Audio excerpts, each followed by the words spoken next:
Welcome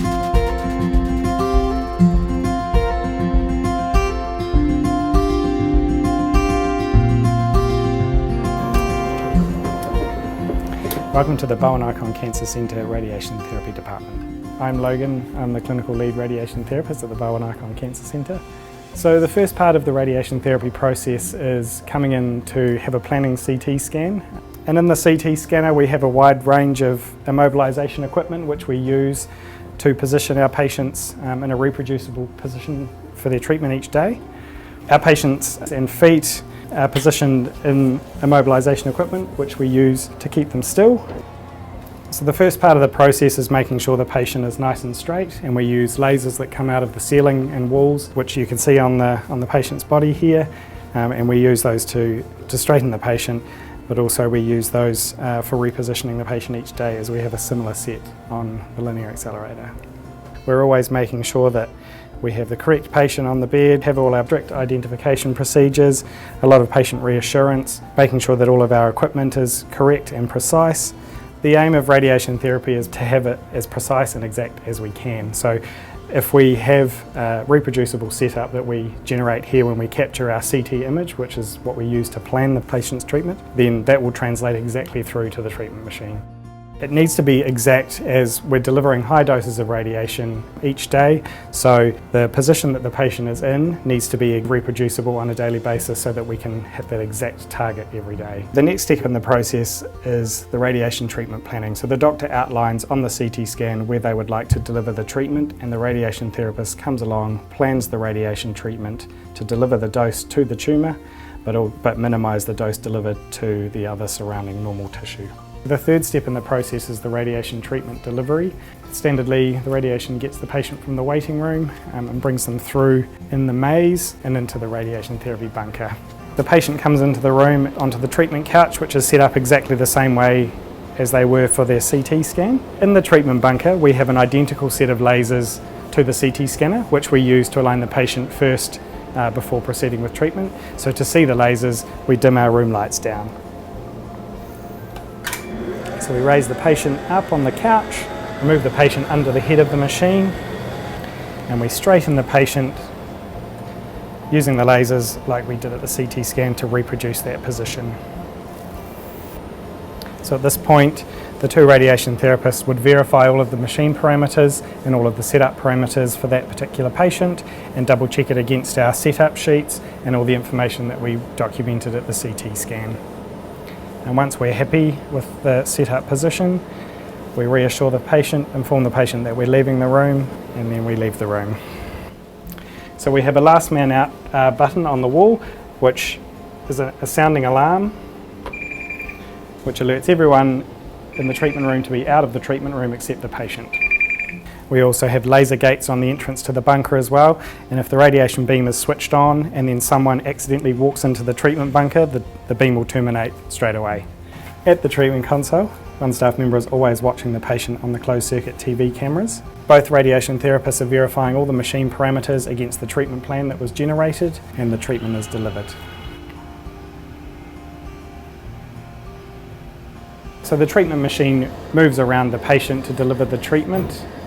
So on the machine, as well as the treatment delivery head, we also have a kilovoltage X-ray unit which is mounted to the treatment machine gantry, so we can take X-ray images of the patient's internal anatomy to verify the correct location of our treatment before we deliver the treatment. Modern machines can also take a CT scan as well, which we can overlay with the CT scan that we took at the original planning simulation session to verify the internal anatomy that we're treating as well.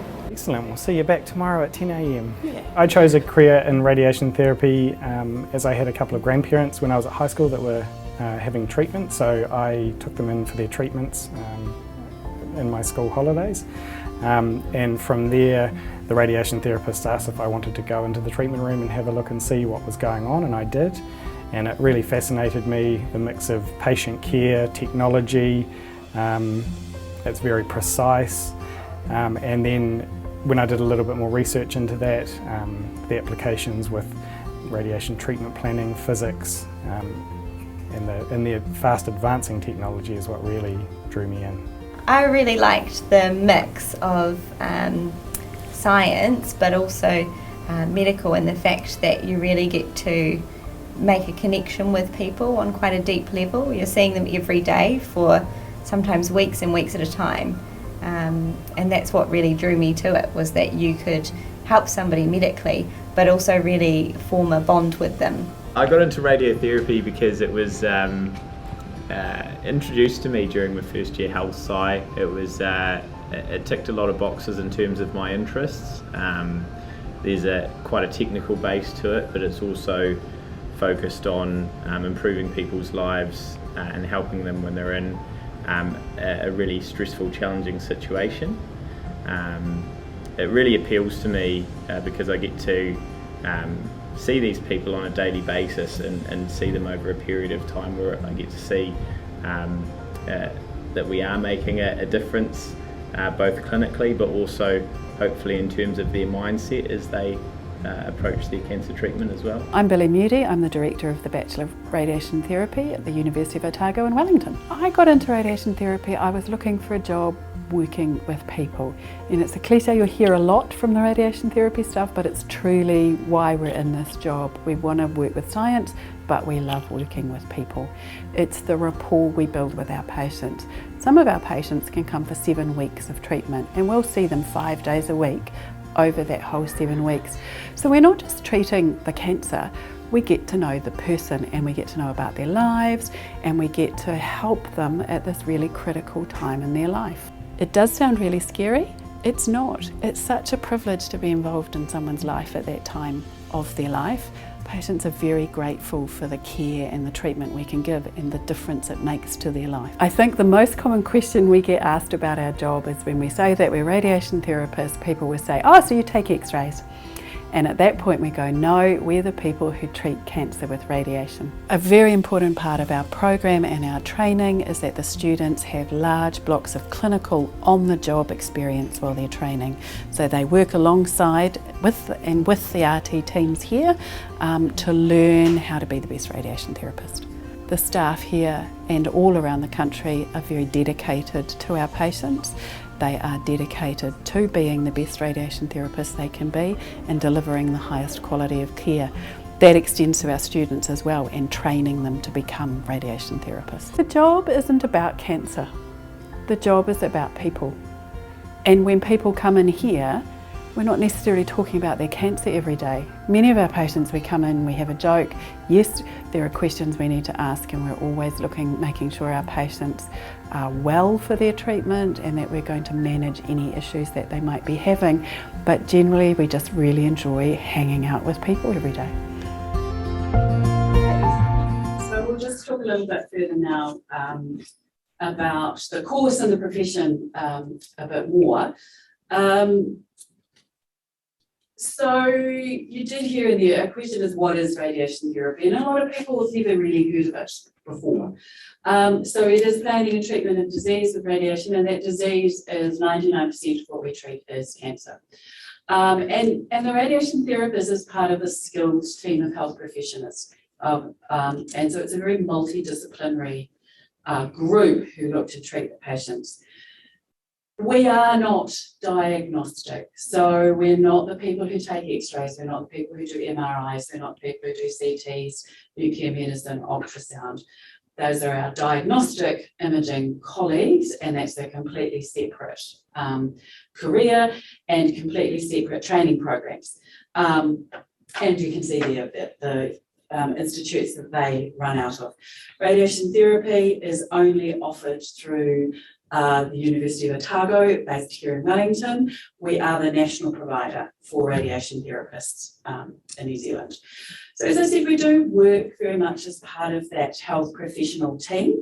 So the radiation oncologists, who are the doctors that we work very closely with, medical physicists who are looking after the quality control of the machines, nurses, dietitians, social workers. There's a big team of people all working together. There are kind of 3 key areas that we operate in. So although I said we're not the people who take CTs, we do use CT scanners, but it's for a very limited purpose for the radiation therapy. So at the CT, we are very fussy about how we position our patients. That is everything to us. Because what we're aiming to do is give as much radiation as we can to the tumour, to the cancer, and avoid everything else around it. So with the CT simulation out, we want to position patients so they're comfortable and we can reproduce that position every day. We want to be able to get to the thing that we're wanting to treat without other body parts in the way. So a lot of that CT appointment is actually spent using very specialist equipment to position our patients. We then do use the CT scanner to take that image, but it is just to capture the body image in that particular position. Do a lot of measurements at that time. And for a lot of our patients, we will actually do tiny little tattoo dots, basically sort of an X marks the spot. And that's just, if they're smaller than freckles, a lot of our patients go home and can't even see them and bring us up saying in a bit of panic that they've gone. Once we've gathered all that information from the CT scan, that information is sent through to the treatment planning system. And this is a very specialised 3D computer planning program that will allow us to figure out what is the best way to deliver that as much of the radiation as we can to the tumour, but avoid all those structures that are around it. And so a quite simple plan might take half an hour. A very complex plan can take days to create. And that's the radiation therapist's responsibility to create that plan in consultation with the doctor and physics to come up with the optimal way of treating the patient. Once that plan has been created and it then goes through a lot of checks, the patient's information, the patient will then come to start their treatment. So treatments are using linear accelerators, mostly in New Zealand. So they are very high energy X-ray machines that can very accurately deliver the radiation dose to the tumour. The machines themselves, so there is no radiation memory in the treatment room. So at the moment you can see a couple of they're now qualified staff, they were students at the time. And they're in the treatment room, it's like the plug has been pulled at the wall. There is no radiation. We leave the room to deliver the treatment and we're watching the patient the whole time on cameras and we have microphones, but we ourselves don't get any dose of radiation anymore.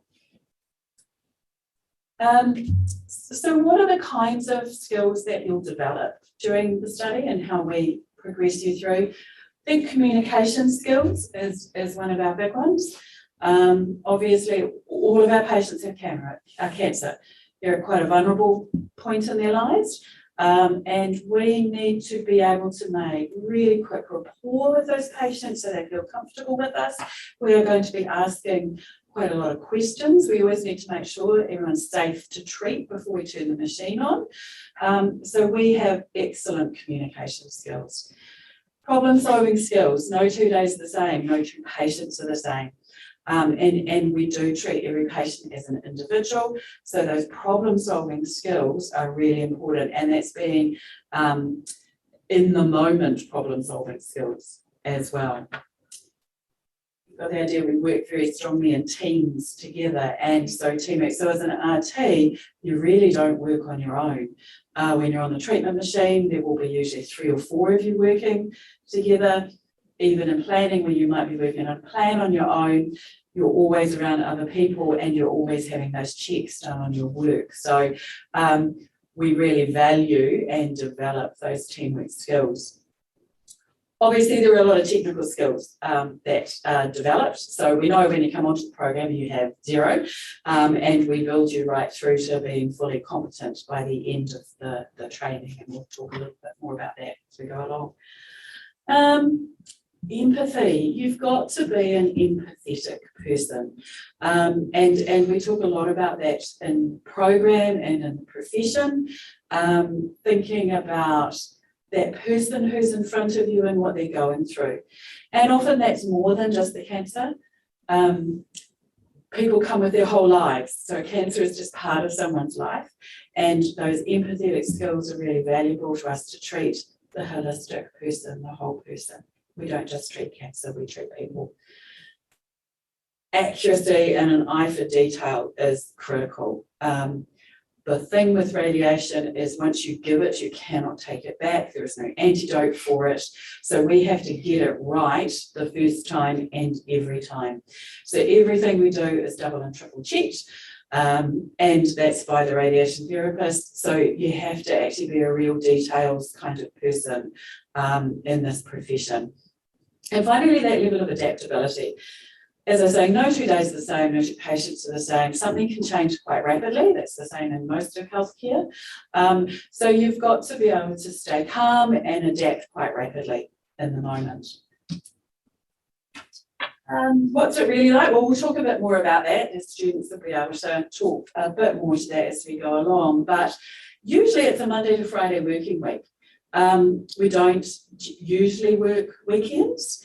There is sometimes some on-call work, but it's not every week, and it's not every time that you would be called in. It is a really vibrant working environment. People will always say, oh, that must be really depressing, working in the department. It's really not. Most of our patients, what we would say is outpatients. So they're living at home, they're still at work, going about their normal lives, coming in, having their treatment, going about their daily business. We do treat some inpatients, and some of our patients will be quite unwell, but generally our patients are living at home, still continuing on their lives, coming in each day as those outpatients. One of the things about our program is there are a lot of opportunities to work overseas. If you see travel as part of your future, there are a number of opportunities overseas, and I'll talk a little bit about that as we go on.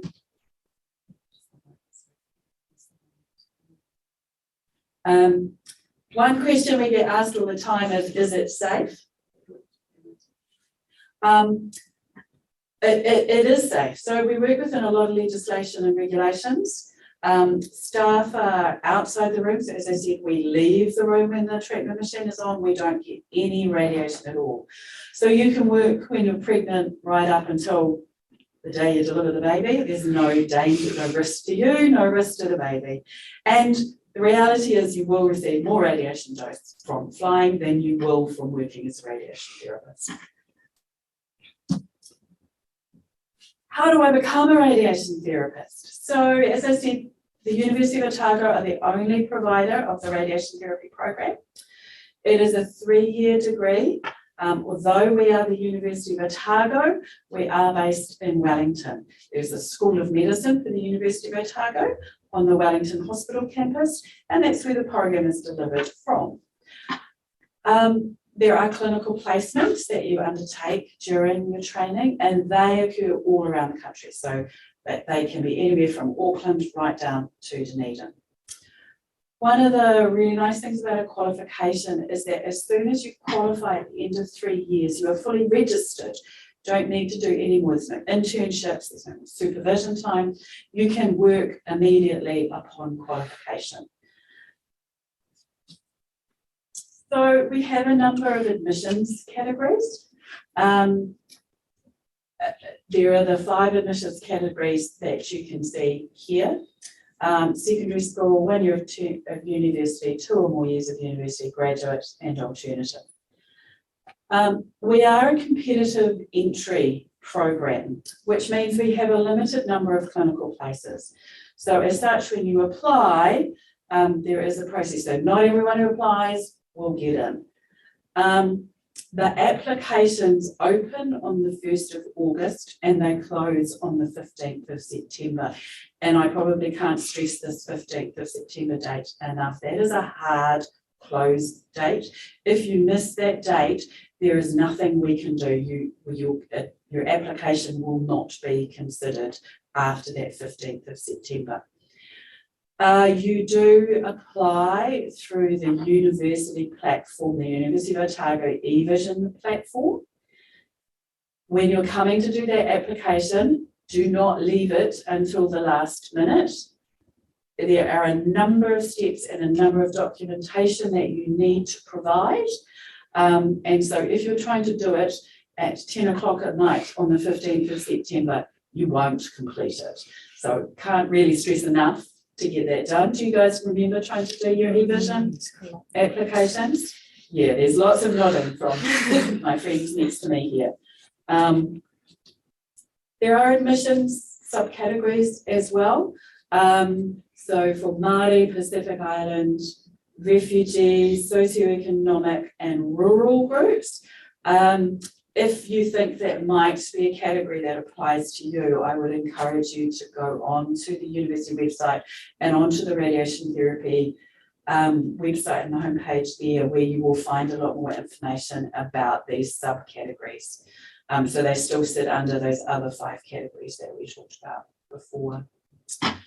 So for those of you who are school leavers, the application process coming from school is you need to be enrolled in a minimum of 16 credits in an English rich subject, and it's the list of what we have classified as English rich, plus a maths, plus physics or bio. So in each of those areas, you need to be taking at least 16 credits. The physics or bio, you do not need to be doing both. There is physics in the program, and we'll probably get a question about it, and we'll talk about that a little bit later, but it's not really physics, it's radiation physics. It's very applied to what we do. So not having done physics before at school is not a barrier to coming in. Had you all done physics before? No, I did. Just a couple of you? I didn't. One who No, didn't? yeah. Yeah, okay, so we'll talk about that a little bit more as we get going. The selection criteria for the other categories, if you're looking to come from university, I think we might have some people joining us who are doing health science first year. Then we are looking for a minimum GPA of a 4 or a B minus. So we'd like you to be above that. That's the minimum criteria for those, and that's for the university categories. And then the alternative category, there are a number of other criteria that I would recommend you have a look on our website that details that further there. So the application process, as I said, 1st of August to the 15th of September. You go on, set up an eVision student portal, and then you'll select the health sciences undergraduate professional programs and then select radiation therapy from that list. From there, we then select for interviews. So basically we're looking to see, can you meet the criteria under each application category? Generally, if the answer is yes, you'll be invited for an interview. So the interviews are held in Dunedin, Wellington and Auckland, and we situate those in the school holidays. So in Dunedin, it's from the 27th to the 29th of September, Wellington 3rd to the 4th of October, and Auckland 5th to the 6th of October. And those are in-person interviews. And the interviews are not hardcore. We might stop and talk a little bit about the interviews here. So the purpose of the interview is we're looking to see, do you have enough of those kind of skills that we're looking for, particularly around communication, teamwork, problem solving, for us to build as we go through the program. The first clinical placement, which is only a couple of weeks in first year, happens in April. So you're out pretty early out into the clinical. So we do need a few of those skills sort of already somewhat developed. So the interview is quite a gentle process. How did you guys find it? I stressed out over it, but it was not worth stressing out over. Yeah. It was all right when you got there? Yeah. It really is just a conversation, and It's not like a huge panel, it's like 2 people in a room and you just talk to them. Yeah, so that's what we aim to make it a comfortable experience for you. It's not looking to drill down and grill you about anything. It's a let's get to know you a little bit more. So it's a series of, it's kind of 2 interviews that are 10 minutes long each. So not too daunting. We would strongly recommend that you, if you can, to visit a cancer centre. So they are in all the main centres around the country. Now we're very aware that not everybody can, so it's not compulsory, and hence we've created that virtual one that you just saw at the start of this presentation. But if you can, we would recommend it. It's great to be able to see what the environment is actually really like. And so on our homepage, on our radiation therapy webpage on the university website, you will find all of the dates for those cancer centre tours and how you can book on to those. All of that information is there. We do have a generic email, which is RT Inquiries, this one here. And if you've got any particular queries, you can email to that and we will get a reply to you. So our Wellington campus, yes, we are a small campus. So if the big student university experience is what you're after, we can't give you that, and that's being quite honest. Our cohort, we take up to around 30 students a year, and that's your class right from day one till the end of when you qualify. So if you're after a smaller and where you get to know people really well, this environment would suit you well. Those who maybe want to have that but still want to do radiation therapy might go do health science first year or first year of a degree and then come to radiation therapy. So it doesn't mean to say you can't do it, but that's a personal choice to be thinking about. The really nice thing about our program is it is small. Your classmates are going to become some of your best friends right through your rest of your life. My best friend comes from my first year at when I trained. And they are they're your group right through the rest of your professional career. And that is a really nice aspect of the program. I think the other really nice aspect, it's a double-edged sword, and we'll talk about this a bit later, is you get to know the staff really well. You're embedded with us, we're all in the same area. You do get to know us. It also means you can't hide from us. So that is a plus and maybe not a plus because they're looking at me. So even though we're small, there is still a vibrant student life. So there is a student association here who organise different activities.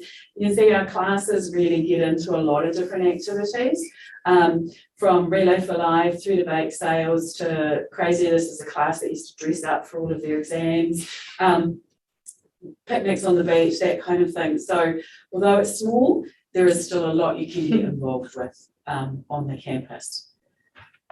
Now, those clinical components that we've sort of touched on briefly, there are 3 clinical placements that you will do.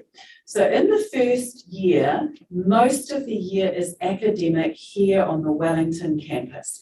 There is a small clinical placement just in April. That's kind of a taster of what's to come so that you can try and understand everything else that's coming for the rest of the year. But the majority of the year is this academic year in Wellington. That first semester of year 2 is out on your clinical placement. And we actually start quite early, that we do run an extended year, so that actually starts in that second week of January, right through. And it will talk with these guys a bit more about that later. The second semester is then back for academic here at the university, first semester of year 3 at the university, and then that final semester is back out on a clinical placement at a cancer centre around the country. Those clinical placements, you are working with and doing the actual job of a radiation therapist. Now, we know when we send you out here that you really won't know an awful lot, and the staff and the teams support that. By the time you're out here, you know it all and you're ready to go. So we do support very much in the clinical, but it's one of the real strengths of the program, and one of the exciting things is that you really are doing the job. These are 40-hour weeks working in the departments with the teams. So what they're doing, you are doing as well. It's not observation. Our clinical partners are all around New Zealand. So Auckland, Tauranga, Hamilton, Palmerston North, Wellington, Christchurch and Dunedin, and where we have clinical placements available. One of the questions we do get asked a lot is accommodation. Because we are here in, I'm being nodded at, there are a lot of questions about accommodation. Because we are in Wellington, we do not have University of Otago residential halls available here in Wellington. So what do our students do? So a number of our first year students apply to Victoria or Massey halls. So that is separate to us and we don't have any involvement with that. But many of our first years are in Victoria or Massey halls here in Wellington. So still having that residential hall experience, that support, it's just not under the University of Otago umbrella. Otherwise, students have a variety of accommodation options. So many will flat, board with people, some even live in the Wellington area, so that makes life easier. How did you guys, Alex? What did you do I was first at year? a Massey Hall called The Cube, so it's actually for second year and above Massey students, and then students from any other organisations. They're like students at dance school, Te Awaha and Otago as well, which is really cool because then you're not the only one that's not at that specific university. Yeah. That was a really good experience. And this year?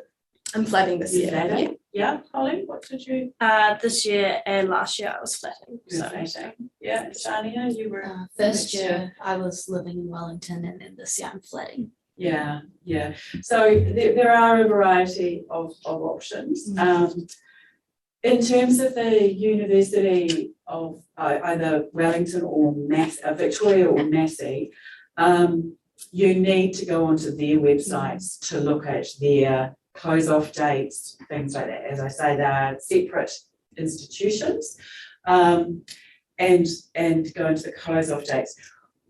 What are you going to do if you want to come onto this course? You don't know if you're going to get on, but maybe you also want to go to Dunedin as well. I'm probably aiming more at school leavers here.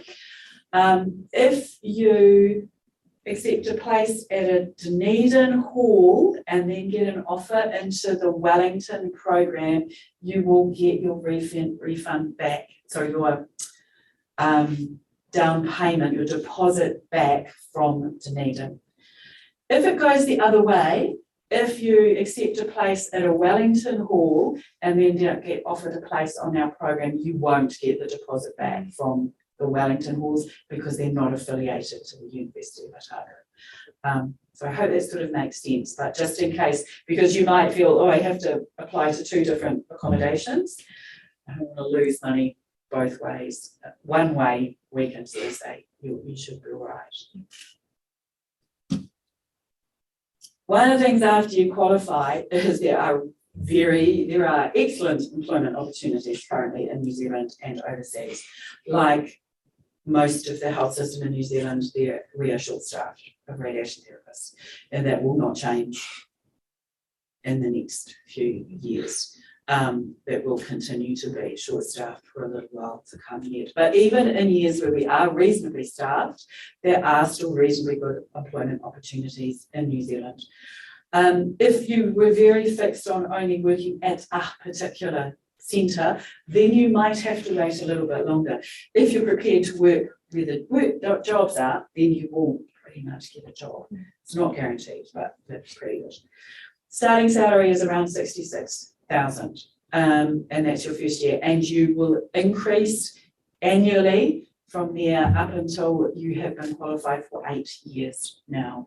And I think that moves, I can't quite remember what that moves up to, but somewhere around 90,000, I think. And then beyond that, pay scales increase based on seniority and responsibility within the jobs you've got. So there is room to grow, but it is on a standard pay scale. Many of the departments have a new graduate program. So once you qualify, you may go onto a new graduate program where there is extra supports around you. But even if you're not on a formal new graduate program, departments don't throw you in the deep end. They are quite supportive about working with you after you qualify, particularly in that first 6 months after qualification. You can specialise, so your career can grow in a number of directions. So you can specialise in CT planning or treatment. You can specialise into clinical education or academic education. You can specialise into research and development. And a growing sort of specialty is going into industry. So the manufacturers who create these machines, becoming application specialists for them. So there are a number of opportunities for growth in the profession. Talking about that, working overseas a bit more. So New Zealand radiation therapists are highly sought after overseas. The qualification that you gain in New Zealand is internationally recognised as being one of the premier qualifications in radiation therapy. So you can see the places that we've got. So a lot of our graduates go to Australia, the UK, Ireland, but into the Europe, Arab Emirates, Scandinavia, Canada. We've had people working everywhere. And overseas departments seek out New Zealand trained radiation therapists because we are very well trained and we have a very good work ethic. What I would like to say is go and do your work overseas if you're listening and then come back because New Zealand still needs you back here as well. There are postgraduate opportunities as well. So we have a postgraduate honours qualification as well as diploma, masters and up to PhD level. So if you think you'd like to continue studying once you qualify, those opportunities are there for you. Further information, I can't stress enough, go to the homepage, go to the radiation therapy webpage on the University of Otago website. All of this information is there. This presentation will be uploaded onto there. The video we watched there's lots more information there as well as those Cancer Centre Radiation Therapy Department tours as well. So that is the first place to head for if you've got a question. If you've got a particular question after that, you will see the generic email of the RT inquiries is there as well, and you can contact us with further questions. We do have a not particularly active Facebook page, but it will have reminders about dates and things on there, and as well as we will send email reminders of important dates and things out as we go. Right, let's stop sharing this screen. Oh, no, stop that. Stop sharing. That's us. All right. I think we've had some questions asked. What is the hardest aspect of the degree? So that was, what is the hardest aspect of the degree? Can you go first? Yeah, I wouldn't say hardest, but I think everything we learn is so new, every single concept that we cover, which I think is good because everyone's kind of on the same page, but it does take a little bit of time to get your head around all these new concepts. And I think also, like, came straight from school, so just learning how to navigate university studying and structures as well. Yeah. Kind of building on that, I don't think it would be the hardest part as long as you're passionate about it, because it's something that you want to study, so you kind of get into it more and you want to study and you get your head down and you do the work. So even though it is a whole lot of new content, it is like what you want to do, so it's a lot easier to study. Yeah. Definitely probably not the hardest thing, but just like going out into the clinical environments and learning sort of to communicate like professionally and work with professionals was challenging at first, but then you get into the hang of it after a couple of weeks. So yeah. What has been your favourite aspect? Definitely placement and seeing patients.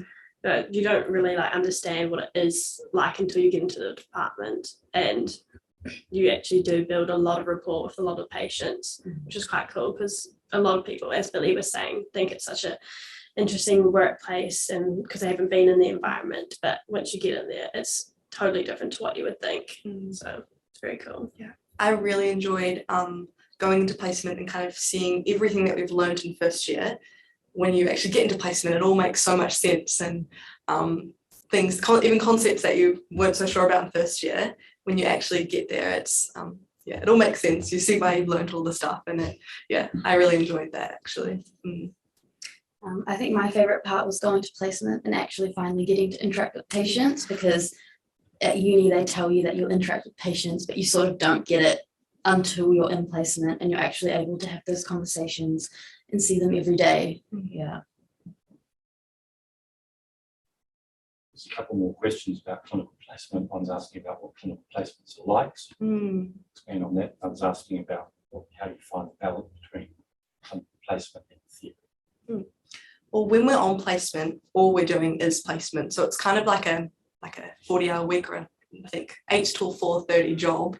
But we don't have any other assignments, and our weekends are pretty much free. When you get home, you kind of just, that's some chill time, which I think is really good, because you can focus all of your energy onto just getting through the day and enjoying it and taking everything in at the end of the day as well.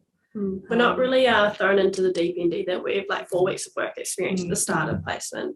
So they kind of cradle you a little bit so that you kind of understand the department, and then you kind of build up from there. And by the end of it, you're doing quite a lot of the job, which is quite cool. For like second year, we've still got a year to go. And so they're letting us do quite a lot at that stage. So. Yeah, I don't think I've got anything else to add today. There's a question here, what made you pursue the degree? I think because I've seen a few people who've been through the experience themselves, and they've always had a different kind of take on what they think. They're very appreciative of the people who they're doing, like who are doing radiation therapy. And I also wanted to work in the health profession, but didn't know where to even start looking. And just kind of hearing experiences like this, because it definitely changed the experience for them, because at this point in time, it may not have been their best part of their life or such like that. And they've come into the department and they've just said that the people there are lovely, and they've made the experience worth like so much more than what they thought. Yeah, definitely. Yeah. Oh, you go. So I did first year health science in Dunedin before joining this course, but the reason I pursued it is I went to like an open day, and I just really enjoyed that, you know, you've got both the patient care and the technology, and it's also just like a very quickly evolving like space, which is cool. Yeah, I really liked the whole like science medical thing, but mostly about the patients. I didn't really want all the like blood and guts and gore part, which I think is such a good balance, because there's always new things, and it is that medical, you are a medical professional, which is quite cool, but it's so much more about the patients, and you get to know the patients so much more, I think, than any other profession, because you're seeing them every single day, which is really nice. There's a few questions here about what sort of biology or physics background you need for coming into the program. Like I was saying before, I didn't do physics in high school. I think the first physics test, that might be the only part of last year where people who had done physics knew a little bit more than me, but we start from the basics completely, and after that first test, really everything we learn is new to everybody. And it's definitely the way we go through it, it's so structured and it's well taught, and it's quite easy to pick up. So I definitely did not feel disadvantaged at all by not taking physics. And then biology, I think, like the general concepts of high school, because I took biology instead, the general concepts of high school biology are all kind of relevant, but I wouldn't say there was any paper that was directly translated, because everything we do is like anatomy, human based. I think there was a little bit of like cells that we did at the start of the year. But again, everything is so new to everyone. Yeah, I was the opposite to you. I took physics instead of biology. And I think that with the physics, definitely the first paper is the only one that kind of really correlates to the physics side, but it is helpful having a little bit of a background. But with the biology, I did struggle with the first test, but once I knew how to study and once I got into it, I was fine with it. You don't, like, it's good to know a little bit of background, but I didn't do biology and I was still doing okay. So yeah. I took physics and bio and maths. I took all of them because I'm just that type of person. But then I feel like when you come to this degree, you learn everything that's very like specific for RT and like it's like adapted for RT. Like it's not just like general physics. So I feel like you don't really need all of that to come into this course. Yeah. I think Holly touched on something that's quite important is it's actually not I think for people, it's about learning the study skills at university. And we put a lot of support around that as well. And the content is not difficult. It may be a volume of content, you've got to keep up with it. You know, but that's a general rule for university going in, keep up with the work. And if you don't understand, seek help, and the help is there for you. So I think it's really not so much about content, but about general study skills. It's a question about honours degree. Is it more research focused or patient focused? It is both. Who have done the honours degree, all of them have been working full-time clinically, so it's post-qualification, working full-time clinically, and often looking at a question that the clinical department they're working in may want to investigate a bit further. So it could be a small trial into a particular intervention, interventions and things like that. So it is both research, looking at a clinical question that up till now has pretty much always included a patient. Yeah. There's a question about whether or not we'd recommend first year health sciences or whether you'd be accepted without first year health sciences. I think you. Yeah. So I did first year health science, but you don't really need it to get into this degree. Like the anatomy definitely is helpful, but everything else you sort of learn is new. So yeah. Yeah, Holly and I came straight from high school, and I don't think I felt, again, disadvantaged in any way at all. Maybe like we were just saying, the study skills, I suppose, because you've experienced that university environment before, but I think we all kind of picked it up relatively quickly anyway. Yeah, we are such a small class as well that the teachers and the lecturers are very keen to help us learn, and so they will answer any questions that you ask. So. And from my point of view, there is no advantage one way or another doing year studies. Like I say, I think do what works for you as an individual.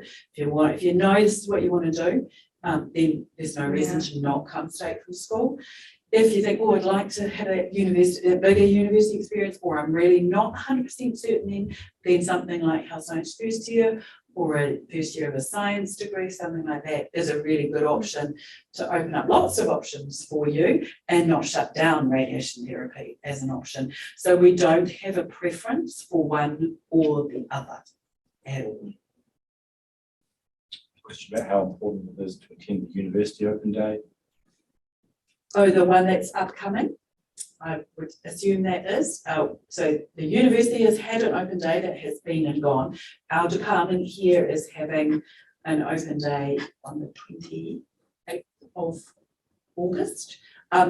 It's not critical to come to it at all. Look, we know people live all around the country.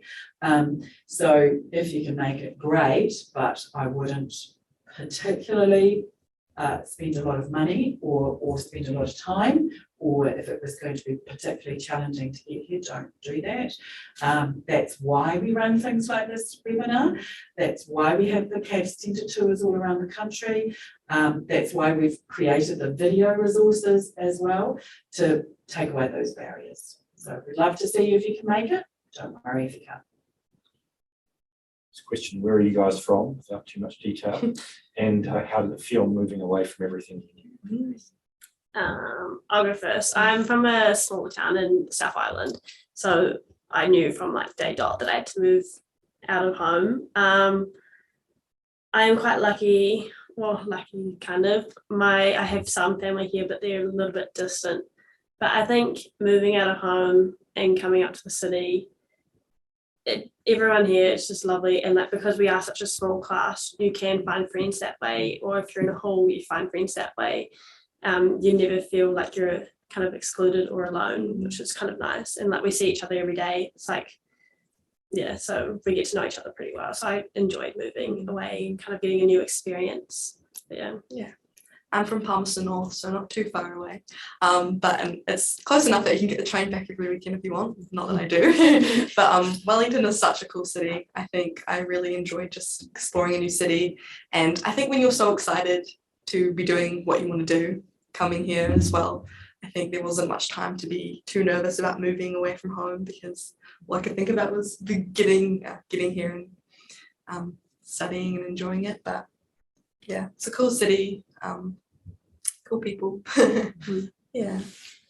I grew up in Wellington, so I don't really move anywhere.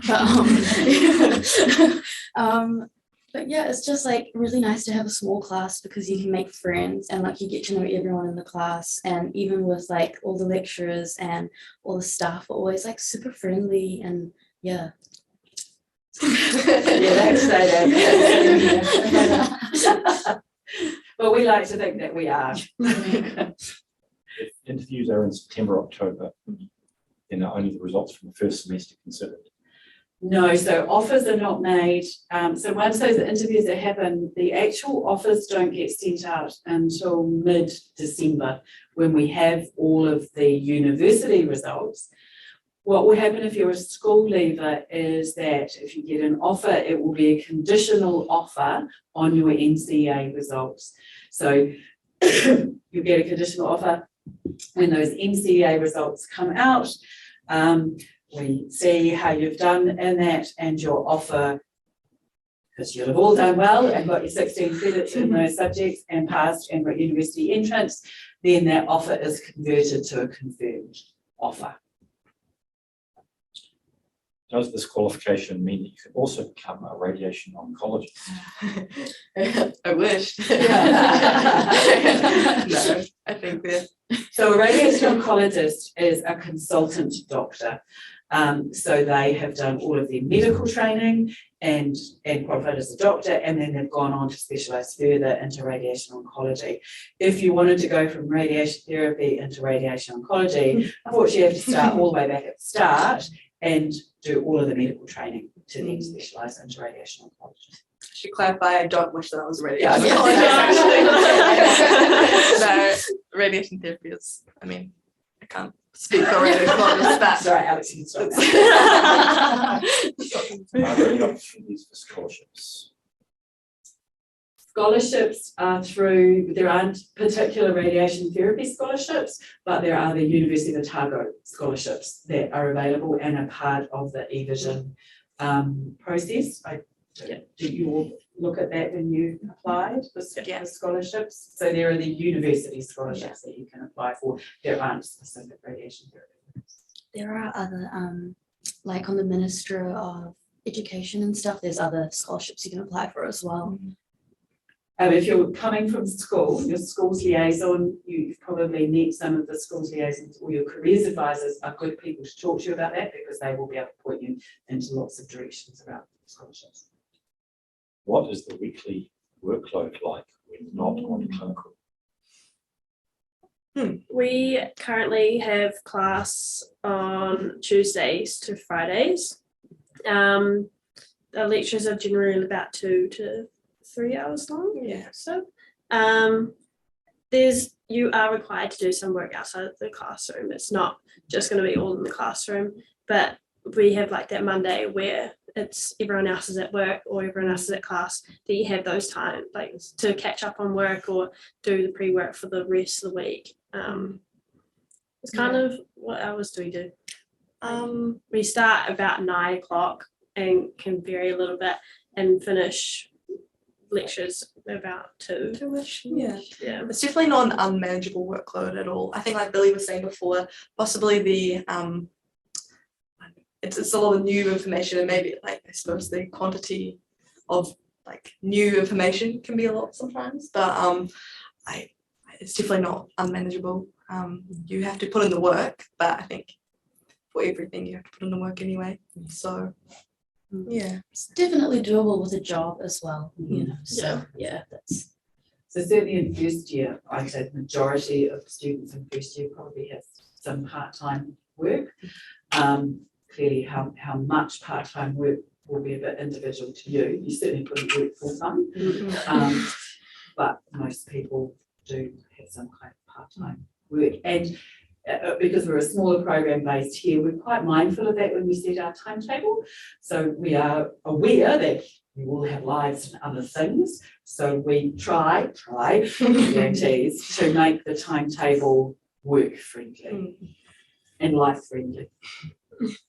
Are you paid for placements? I wish. Not, no. Unfortunately, no, but it's the experience that you're Yeah. so. Do you feel you missed out on the classic university experience? I personally wouldn't have wanted the like the American movie university experience. I think it was a really good first year experience, definitely. And even though it's like a smaller class, there's also all of the other universities around. And if you really want that experience, going to a first year hall like Vic or Massey, you can still get that experience, I suppose. I think because where I'm from, everyone goes to Dunedin, and that's like the big whole party life down there. I think at the start I was like, oh, kind of wish I was there, but now that I'm here and got like people that I'm friends with, we still can like do that kind of thing, but not to the extent that they do. So yeah, but no, I don't think I missed out. I think at the start I had a little bit of FOMO, but not anymore. What was the most difficult thing about transitioning from high school to university life in Poland? I kind of feel like the uni side of things, because like you're coming here and you know what you want to do, I found it was quite easy because high school, I think you learn a lot of things that maybe you're not as interested in, but coming here, like you've already worked so hard to get here and you're finally here and you know it's exactly what you want to do. So I think the actual like, study part was always more fun than high school, I feel like. Yeah, I don't know. I think it's just the moving out and kind of getting used to the being away from home and like living life and like having to pay rent and all that kind of things, like getting used to that. Being an adult, it's not fun, but no, getting used to that is probably like the hardest part of transitioning. And yeah, because you only get to go home so often if you're going to buy flights because you're very poor as a student. So yeah, lots of supports available around us as well. I feel you're not just dropped off here and left alone. What are the options for someone who hasn't done one of the required NCEA subjects to be eligible for this? Yeah, so those NCEA subjects are a regulation for us. So if you've not done those this year, there isn't an option for you to apply this year. It would mean either next year doing 1 year of university study or looking to complete the level 3 paper that you might be missing. But those would be your options to then look at applying next year rather than this year. As I say, that is a regulation, so if you're missing one of the subjects that we've got as a priority subject, we won't actually even see your application. Do you have a greater chance of being accepted if you've already completed a year of university as compared to coming out of high school? No. It's as simple an answer as that. We have all of those different categories. We look at all of the categories. We don't have hard numbers for each category. We look at the applications that come through each year. So no, there really isn't an advantage to doing a year or not, nor is there a disadvantage. Can I apply in September for 2024 and then defer the offer for a different year and ensure my place? Deferrals are only available for extremely exceptional circumstances. So that would be significant ill health kind of events or something that was very exceptional. We do not carry over offers, and that's a university regulation as well, that we don't carry over offers from 1 year to another. There's a question about for school leavers, did you get a scholarship? Yeah. I had a scholarship, yeah. You get a scholarship. Is it possible for the 16 required credits to come across level 3 semesterized subjects, e.g. 8 in maths and 8 in statistics? It could do, yes, it could. Well, if you think you're in that situation, either send an email and we can look at it a bit further, or apply and we can look at all of the details of it. can students do the theoretical classwork online or as distance learning?